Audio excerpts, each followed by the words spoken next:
So you think about stories like an Epstein, okay? So, when I say intel, of course, I think CIA.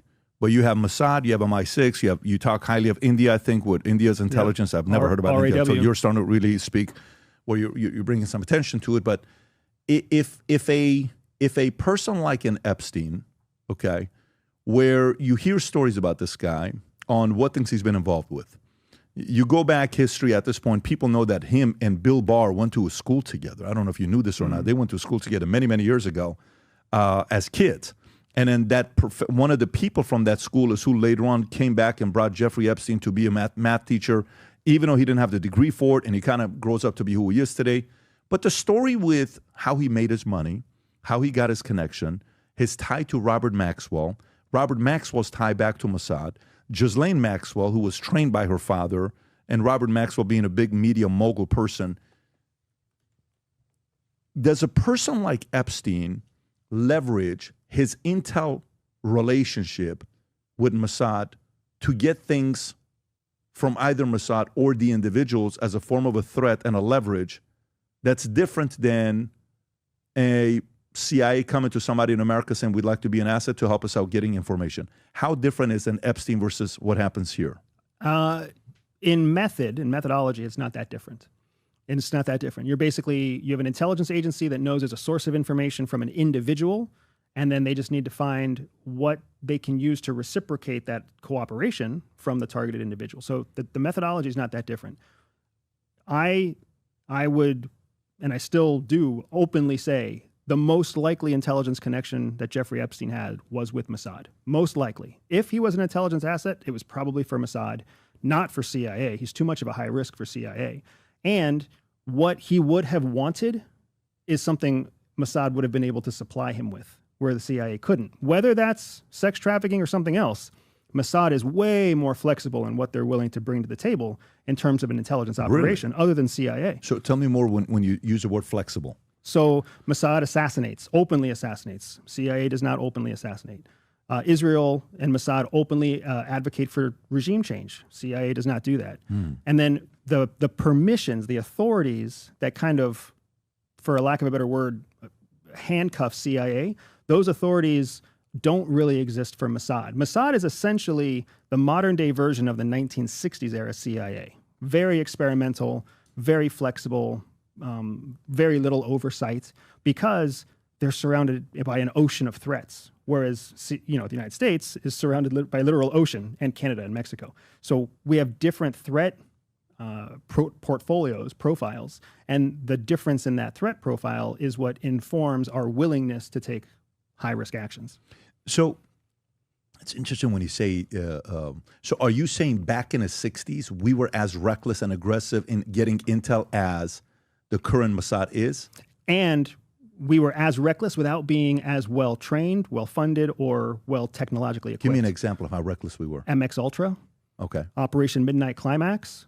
I mean, we were actively drugging Americans and then putting them in brothels with American prostitutes to test mind control agents. That's some reckless shit. Trying to get Castro's beard to fall off his face, the whole Bay of Pigs. I mean, that's the kind of shit that CIA still can't get off its back because it was so dumb, reckless, and ill-informed. Do you think that gives a country an edge if they're willing to be more reckless than you in gathering intel and you're trying to be more proper than them? It's just take it out of the intel world and put it on the fucking school playground, right? Which bully is likely to not get muscled around? The one that will go crazy when you approach him, or the one who's trying to play by the rules? No question about it. The no reckless question. one, yeah. And that's exactly why it works. Who knows this? All of the Five Eyes being the 5 Western intelligence agencies that cooperate the closest, Canada, America, UK, Australia, New Zealand, all of the Five Eyes know Mossad is the most risk-tolerant and most aggressive of intelligence agencies. And then we also know that because of that recklessness, there's only so much we can do to reel them in. They're so reckless, Pat, they collect on us. Mossad actively tries to penetrate CIA, actively tries to penetrate I wouldn't be surprised MI6, ASIS, yeah. Yeah, when John was here, John Kirakou said every time they would come around to us, he says, we never trusted Mossad because they would come in, they would give gifts, and we're like, what are you doing giving us gifts? We don't need gifts. You're going to put some record. We'd find it. We're like, what are you doing? I can tell you want to hear my conversation. What experiences did you have with the Mossad yourself? So I was lucky to only have a few experiences because the types of operations I worked on were more sensitive than they were willing to expose to Mossad. In my senior years, in my years as a middle manager, if you will, that's when I had the most overlap with joint operations with Mossad. Always super professional, always very smart, always quiet in the room, always impeccably dressed, and always shockingly good looking, especially if they were cooperating in an operation with the U.S. because they know our MO. They know that a beautiful man or a beautiful woman is going to distract us from better judgment.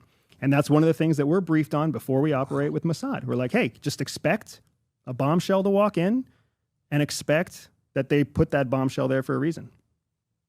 It's basic principles. Basic principles. And that's how they work. That's why they're so good. CIA believes that all people are born with a spy secret superpower. For some people, that means they can win deals. For others, they can spot liars. Some can even seduce lovers. I built a free 3-minute test to help reveal to you exactly what your secret hidden superpower is. All you have to do is click on the link in the description below, take the test, and start using your spy superpower to stay ahead of 99% of people. Because they can literally leverage what we call primal instincts. Primal instincts in human beings, they surpass your religious beliefs, they surpass your education level, your age, these primal incentives that they know how to kind of set the dominoes up in place to maximize your cooperation.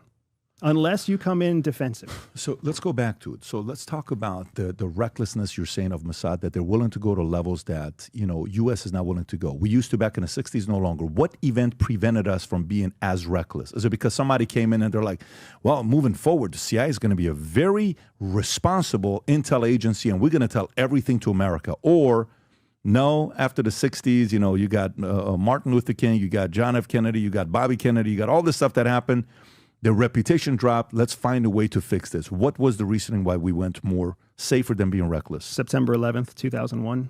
So not even 60. So you coming straight to 01. 01. When CIA and FBI failed to collaborate effectively to prevent 9/11, when that happened, the Congress stepped in and created heavy oversight for both intelligence agencies. The 9/11 Commission that was completed in 2003 basically outlined how the intelligence agencies were forced to cooperate, forced to grow, how their budget and their operations were going to be strictly pursued and overseen by a group in the Congress, and how everything would have to get briefed up through the executive branch. That transformed CIA. So they finally had oversight. So prior to that, what was oversight? The president controls CIA. That's always. It's always been the case. That's the executive branch. But what else? Did they have another dotted line to somebody else after 01? They had a slight, after 01, they had dotted lines to multiple people. So they were still under the executive branch, but they had a hard line to the DNI. And the DNI had a hard line to the CIA, to the executive, the president. So now you have one layer of management in between the two. But then you also have this dotted line to the Congress, who controls the purse strings. So prior to that, CIA was controlled exclusively by a black budget.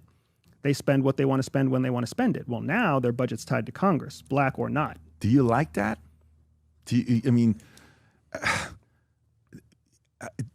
you think there needs to be a department that nobody knows about, especially when we're dealing with the types of actors in the world today, that if they're going to have no rules and they're going to be reckless, we're going to play by the rules. We're going to get our asses handed to us. And that's my concern, man. I look at this situation and it's kind of fucked both ways. If you take away oversight to CIA, you run the risk of a politicized, weaponized CIA doing whatever the hell it wants to do. And that goes for anybody else. That goes for IRS for all we care, right?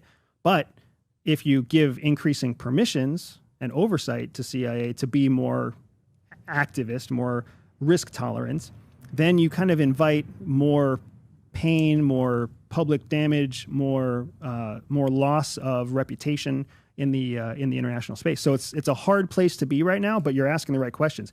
We, the American people, should be asking these questions. Right now, we're outsourcing these questions to whoever sits in Congress.